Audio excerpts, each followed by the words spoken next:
थी तस्वीरें आपको दिखाते हैं कर्नाटक से, जहां प्रोजेक्ट टाइगर के 50 साल पूरे हुए हैं और सालगिरह पर एक विशेष कार्यक्रम आयोजित किया गया है। Big and small rivers flow out of these reserves. The indirect benefits from each tiger reserve are more than 13,000 crores annually.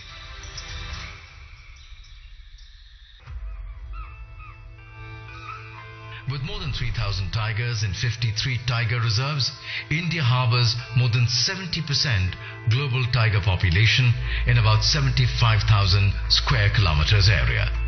The success of Project Tiger is a testament to the dedication of the union and state governments and all the stakeholders working together for most successful wildlife conservation project in the world. Let us all pledge to create a green and environmentally sustainable country. Let the tiger be that symbol of sustainability.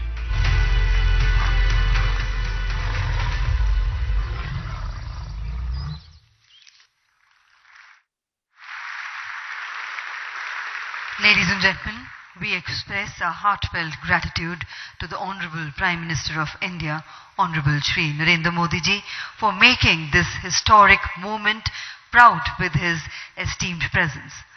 माननीय प्रधानमंत्री जी का आभार व्यक्त करते हुए निवेदन करना चाहेंगे कि आपके प्रेरणात्मक संदेश के साथ सबका मार्गदर्शन करें।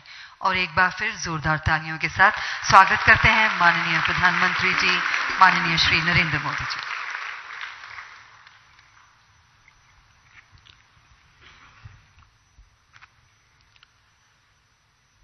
केंद्रीय मंत्रिमंडल के मेरे सहयोगी श्री भूपेंद्र यादव जी, श्री अश्विनी कुमार चौबे जी, अन्य देशों से आए सभी मंत्रीगण, राज्यों के मंत्रीगण, अन्य प्रतिनिधि, देवी और सज्जनों, सबसे पहले तो मैं आप सबकी क्षमा चाहता हूं कि मैं सुबह 6 बजे चला गया था। मैंने सोचा था कि मैं समय पर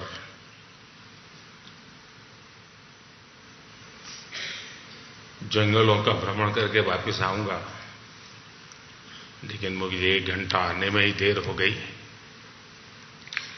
आप सबको इंतजार करना पड़ा, इसके लिए मैं आप सबकी क्षमा चाहता हूं।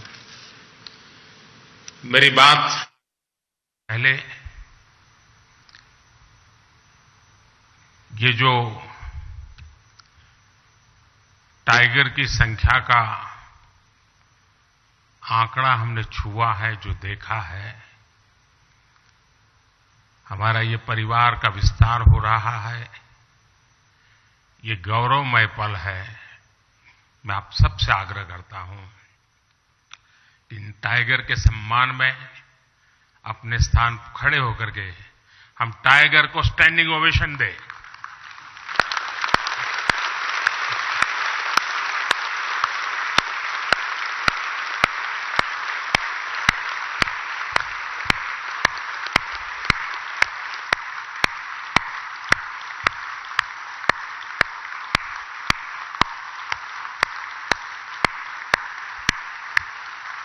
थैंक यू भैया।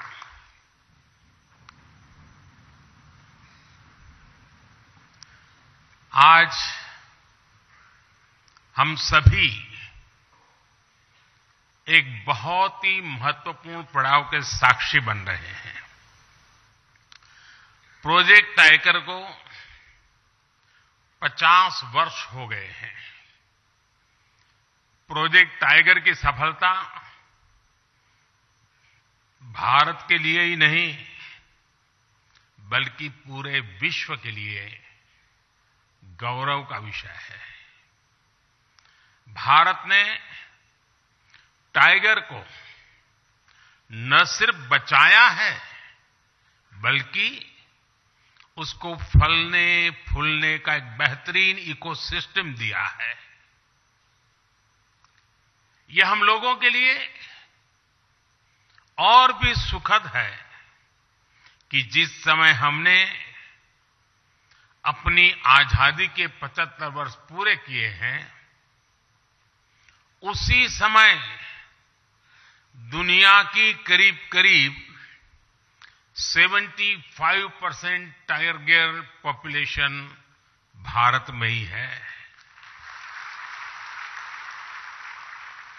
ये भी संयोग है कि भारत में टाइगर रिजर्व भी 75,000 वर्ग किलोमीटर का और बीते 10-12 वर्षों में टाइगर पॉपुलेशन भी 75% बढ़ी है। ये सभी के प्रयासों से संभव हो सका है और इसके लिए मैं पूरे देश को बहुत बहुत बधाई देता हूं। साथियों, आज विश्व भर के वन्य जीव प्रेमियों के मन में ये सवाल है, जब अनेक टाइगर रेंज देशों में उनकी आबादी स्थिर है या आबादी घट रही है, तो फिर भारत में तेजी से बढ़ क्यों रही है? इसका उत्तर है भारत की परंपरा, भारत की संस्कृति और भारत के समाज में बायोडायवर्सिटी को लेकर, पर्यावरण को लेकर जो हमारा स्वाभाविक आग्रह है, और वही सफलता के अंदर छिपा हुआ है। हम इकोलॉजी और इकोनॉमी में कॉन्फ्लिक्ट नहीं मानते, बल्कि दोनों के बीच कोएग्जिस्टेंस को महत्व देते हैं। हमारे यहां टाइगर से जुड़ा हजारों वर्ष पुराना इतिहास है। मध्य प्रदेश में पाई गई 10,000 साल पुरानी रॉक आर्ट्स में टाइगर के चित्र पाए गए हैं। सेंट्रल इंडिया में रहने वाले भारिया और महाराष्ट्र में रहने वाले वर्ली जैसे देश के अनेक समुदाय टाइगर को पूजते हैं, वर्शिपर। हमारे यहां अनेक जनजातियों में टाइगर को अपना बंधु माना जाता है, भाई माना जाता है। और टाइगर मां दुर्गा और भगवान अयप्पा का वाहन तो है ही। Friends, India is a country where protecting nature is a part of culture. This is why it has many unique achievements in wildlife conservation. With only 2.4% of the world's land area, India contributes about 8% of the known global diversity. India is the largest tiger range country in the world. With nearly 30,000 elephants, we are the largest Asiatic elephant range country in the world. Our rhino population of nearly 3,000 makes us the largest single-horned rhino country in the world. We are the only country in the world to have Asiatic lions. The lion population has increased from around 525 in 2015 to around 675 in 2020. Our leopard population went up by over 60% in just 4 years. The work being done to clean up rivers, such the Ganga has helped biodiversity. Some aquatic species that were considered to be endangered have shown improvement. These achievements are all due to people's participation and culture of conservation. Sabka prayas. For wildlife to thrive, it is important for ecosystem to thrive. This has been happening in India. While celebrating 75th year of independence, India added 11 wetlands to its list of Ramsar sites. This took the total number of Ramsar sites to 75. Forest and tree cover are also increasing. India added over 2,200 square kilometers of forest and tree cover by 2021 when compared to 2019. In the last decade, the number of community reserves increased from 43 to over 100. In a decade, the number of national parks and sanctuaries around which eco-sensitive zones were notified increased from 9 to 468.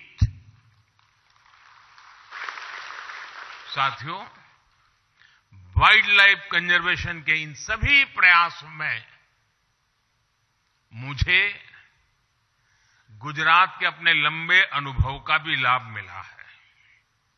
मैं जब गुजरात का मुख्यमंत्री था, तब ने Lions पर काम किया था।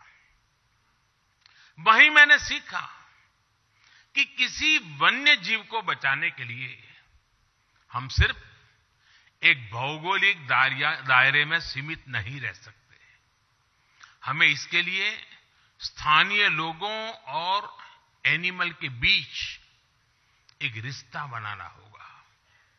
ये रिश्ता इमोशन का भी होना चाहिए और इकोनॉमी का भी होना चाहिए। इसलिए गुजरात में हमने वन्य प्राणी मित्र कार्यक्रम चलाया। शिकार जैसी गतिविधियों पर निगरानी रखने के लिए ये व्यवस्था शुरू की गई। इसके लिए कैश रिवॉर्ड भी रखा गया। हमने गिर के लायंस के लिए एक रिहेबिलिटेशन सेंटर भी खोला। गिर क्षेत्र में हमने फॉरेस्ट डिपार्टमेंट में महिला बीट गार्ड्स और फॉरेस्टर्स की भर्ती भी की। इसने लायन है तो हम है तो लायन है की भावना को निरंतर मजबूत किया। आज आप भी देखते हैं कि गिर में अब टूरिज्म का, इको टूरिज्म का बहुत बड़ा इकोसिस्टम बन चुका है। साथियों, गिर में जो इनिशिएटिव लिए गए हैं, उसी तरह प्रोजेक्ट टाइगर की सफलता के भी कई आयाम हैं। इससे टूरिस्ट एक्टिविटी बढ़ी और हमने जो जागरूकता कार्यक्रम चलाए, उससे टाइगर रिजर्व्स में मैन एनिमल कॉन्फ्लिक्ट में भी भारी मात्रा में कमी आई। बिग कैट्स की वजह से टाइगर रिजर्व्स में पर्यटकों की संख्या बढ़ी और इससे स्थानीय अर्थव्यवस्था को मजबूती मिली है। बिग कैट्स की मौजूदगी ने हर जगह स्थानीय लोगों के जीवन और वहां के इकोलॉजी पर सकारात्मक असर डाला है। साथियों, कुछ महीने पहले भारत की बायोडायवर्सिटी को समृद्ध करने के लिए हमने एक और अहम काम किया है। दशकों पहले भारत से चीता विलुप्त हो गया था। हम इस शानदार बिग कैट को नामीबिया और दक्षिण अफ्रीका से भारत लेकर आए हैं।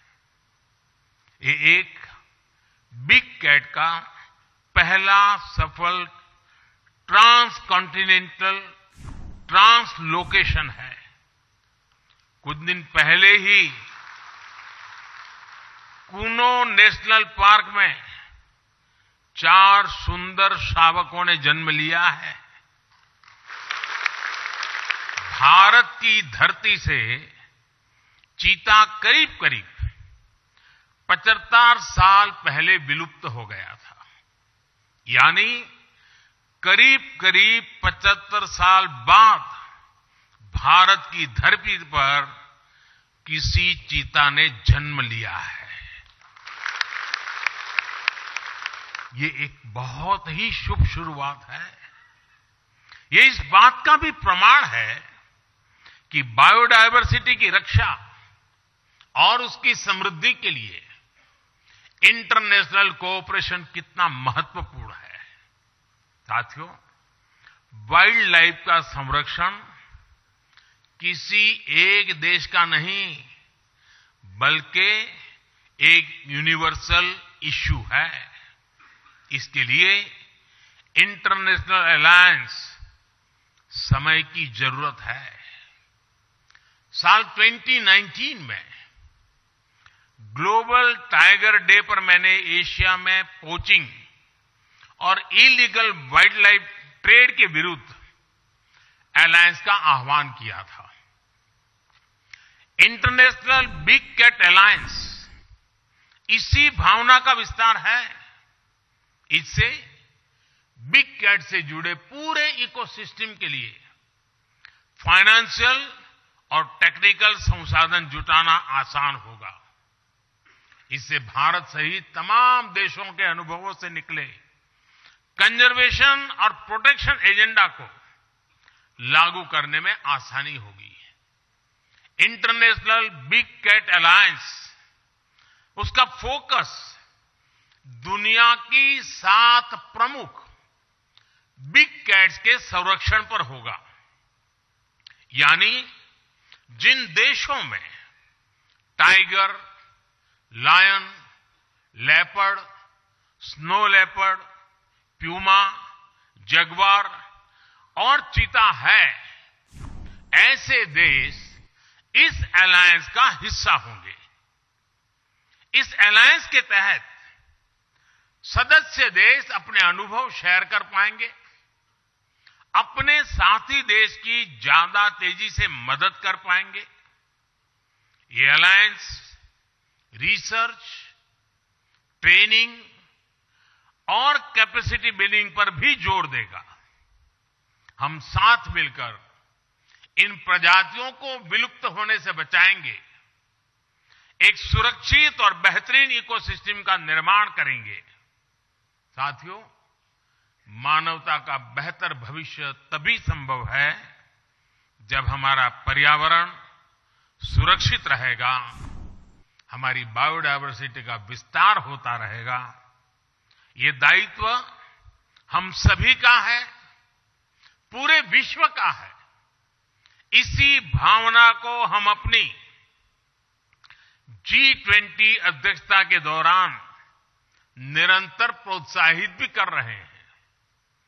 G20 का motto one earth, one family, one future यही संदेश देता है। COP26 में भी हमने अपने लिए बड़े और महत्वाकांक्षी लक्ष्य तय किए हैं। मुझे पूरा विश्वास है कि आपसी सहयोग से हम पर्यावरण संरक्षण के हर लक्ष्य को प्राप्त करेंगे। साथियों, इस कार्यक्रम में जो विदेशी अतिथि आए हैं, जो दूसरे राज्यों से यहां हमारे मेहमान आए हैं, उनसे मैं एक और बात भी कहना चाहता हूं। आप सभी को यहां एक और लाभ जरूर उठाना चाहिए। ये जो सह्याद्री का क्षेत्र है, वेस्टर्न घाट का क्षेत्र है, यहां अनेक ट्राइब्स रहती हैं। वे सदियों से टाइगर सहित हर बायोडायवर्सिटी को समृद्ध करने में जुटी है। उनका जीवन, उनका कल्चर पूरी दुनिया के लिए बहुत उत्तम उदाहरण है। प्रकृति से जितना लिया उतना ही प्रकृति को लौटाया। ये बैलेंस कैसे काम करता है वो हमें यहां सीखने को मिलता है, इस आदिवासी परंपरा में देखने को मिलता है। यहां आने से पहले मेरी ऐसे अनेक साथियों से बातचीत भी हुई है और इसी कारण मुझे आने में भी देर हो गई। जिस द एलिफेंट विस्परर्स डॉक्यूमेंट्री को ऑस्कर मिला है, वो भी नेचर और क्रिएचर के बीच के अद्भुत संबंधों की हमारी विरासत को दर्शाती है। मिशन लाइफ यानी लाइफस्टाइल फॉर एनवायरनमेंट के विजन को समझने में भी आदिवासी समाज की जीवन शैली से बहुत मदद मिलती है। मेरा आग्रह है कि आप हमारे आदिवासी समाज के जीवन और परंपरा से कुछ न कुछ जरूर अपने देश, अपने समाज के लिए लेकर के जाएं। एक बार फिर आप सभी का इस आयोजन में आने के लिए बहुत बहुत आभार व्यक्त करता हूं और आज टाइगर का जो नया आंकड़ा हमारे सामने आया है, आने वाले दिनों में हम और नए आंकड़े पार करेंगे और नए अचीवमेंट करेंगे, ये मैं पूरे विश्व को विश्वास दिलाता हूं। बहुत बहुत धन्यवाद।